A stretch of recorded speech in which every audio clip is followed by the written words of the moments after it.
My 60th birthday. And inside is a poem that she had written especially for me.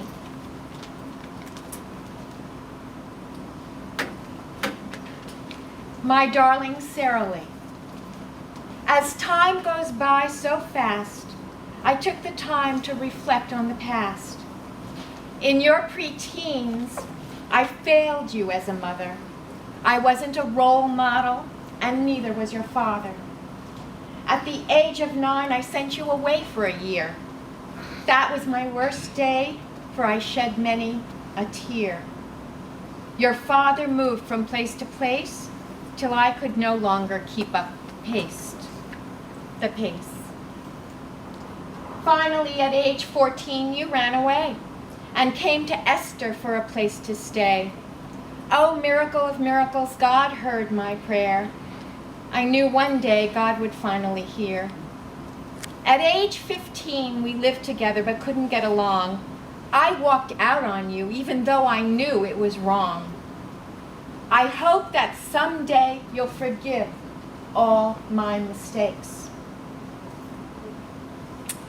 What makes this very special to me is that my mother acknowledges her role in my very difficult and chaotic childhood. And she asks for my forgiveness.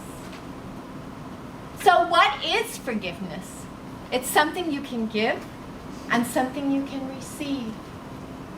But is it a deliberate act, or does it just happen?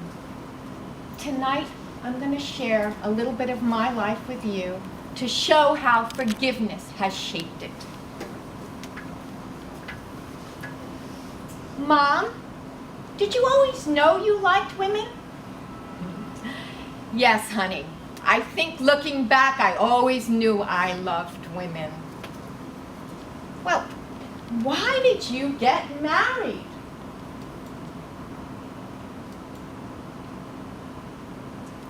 Well, that's what everybody did then. They got married and they had children. We didn't know any better.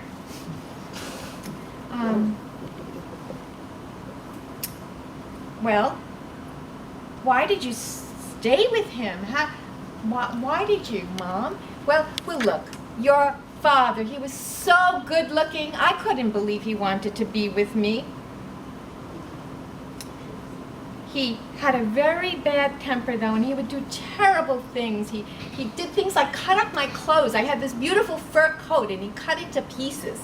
So why did you stay with him, Mom? We did it for you children, honey. We made an agreement. Marvin and I said, well, we'll stay together for the children, and then when it's time to date, you go your way, and I'll go mine. That didn't last long, did it, Mom? No, it didn't. My love interest at the time, Marie, she would come to the house, and you know what? She was making eyes at Marvin behind my back, and the two ran off together.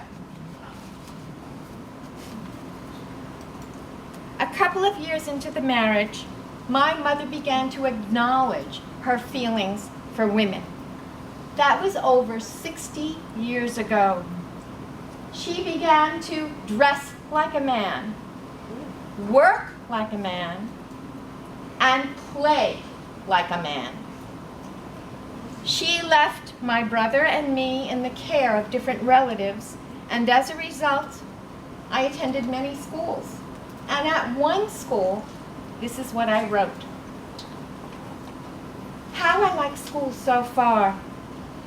Well, the first day of school, I was very scared. I got along very well until I asked Diane if she wanted to play with me. She said, leave me alone, go away. And some of the other children aren't so friendly here. In my other school, PS 80, I lived with my aunt, and I was very out of hand and very unhappy, even though I loved my aunt. I always had fights in school, and I was the teacher's pet. Everyone tried to help me, but it didn't work. I went to the lady principal, who liked me very much, and she thought I had to go to the hospital, and so did my family. I always didn't want to fight, and I wanted to improve, but somehow it never worked. You see, I was shifted around to 2 aunts and 2 grandmas and everywhere. My mother and dad, they're separated because when my mother introduced my dad to her best friend, they fell in love and ran away together. I lived mostly with my Aunt Esther. She was so femininely beautiful, unlike my mother. And unlike my mother, she spent time with me. She played with me and she understood me. And I had a built-in family. My cousin Pamela, me, my brother, my little cousin Amanda, and Eli in the back. We were all brothers and sisters.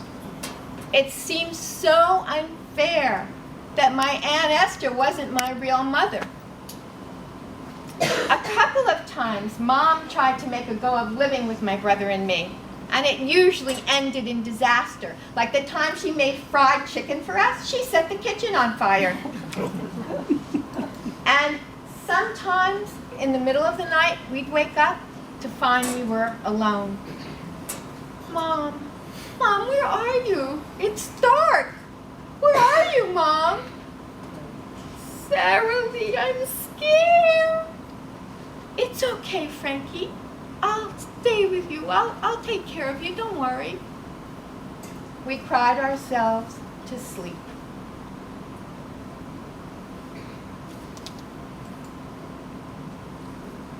You can't tell me what to do. I hate you. I wish you would die. I wish you would get cancer and die. One day, I heard my mother talking to my father on the phone. It's not just about the money, Marvin. I have to work. I have so many hours of work and I just can't take care of her. I don't know what to do with her. If you don't help me, I don't know. I might end up killing her.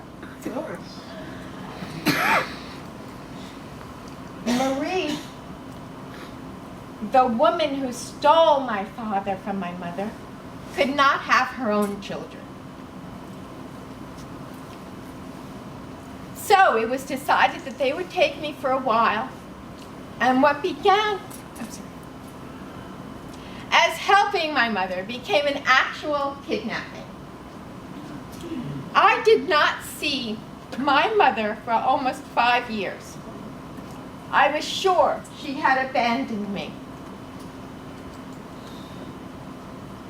Oh, Sarah Lee, you'll be so happy. You'll have your own room. Your father will do everything for you. You'll have pretty clothes. You'll get all the attention.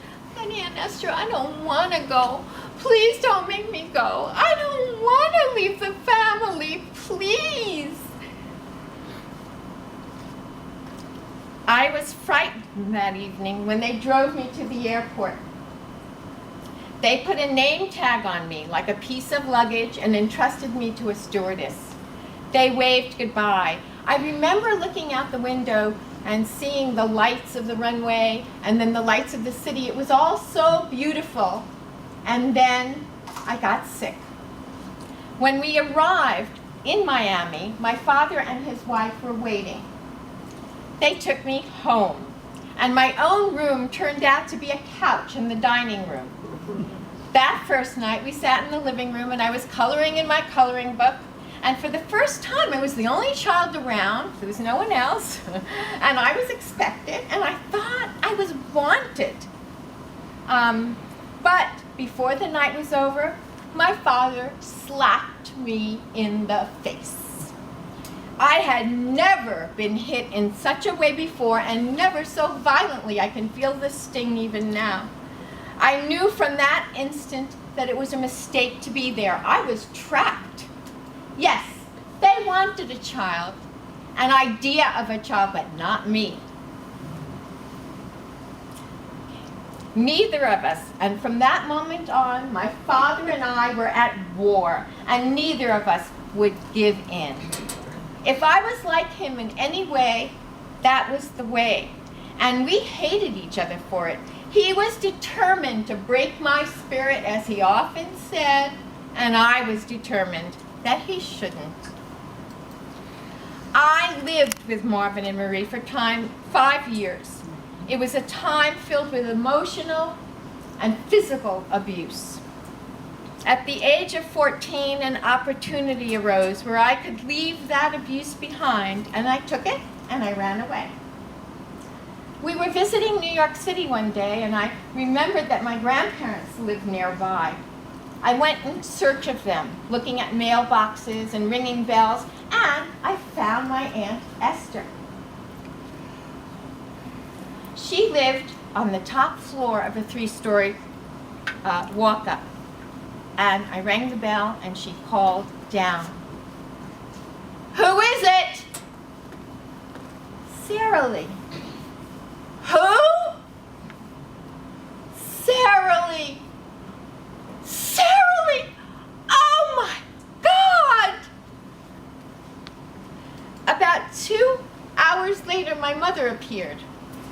I was afraid of her, having been told that she was a really bad person and she did terrible things to other women. I didn't want to be near her. She was dressed up, she had lipstick on and a skirt, and her hair was long, and she kept her distance. And later she told me it took all her willpower not to hug me and hold me close. Years passed, and more turmoil, before I truly came to appreciate and love my mother. She told me her story. It was as dark as anyone can imagine. And I knew I had to forgive her as she was able to forgive others. She was also able to be more present. And for me, my deep anger softened into tenderness. And through the years, we grew closer still. My mother was unique. She was kind, loving, forgiving, and very, very funny. So funny. When she was younger, she worked in a gay bar as Charlie Chaplin, so she never left that role. She repeated it over and over again. And of course, Elvis. And 2 years ago, my mother left me this phone message from one of her hospital stays. "Hi, my baby, this is your mom. Just calling to say I love you. I love you. I love you." Okay. I want to tell you, you are my sunshine. My only sunshine. You always make me happy. My skies are gray. I love you. My mother died the very next day. I hope that someday you'll forgive all my mistakes. A kiss, a hug, and I love you is all that it takes. You've achieved so much with all you've gone through that I'm so happy in sharing my life with you. All my love, all my life, forever and a day, Mom.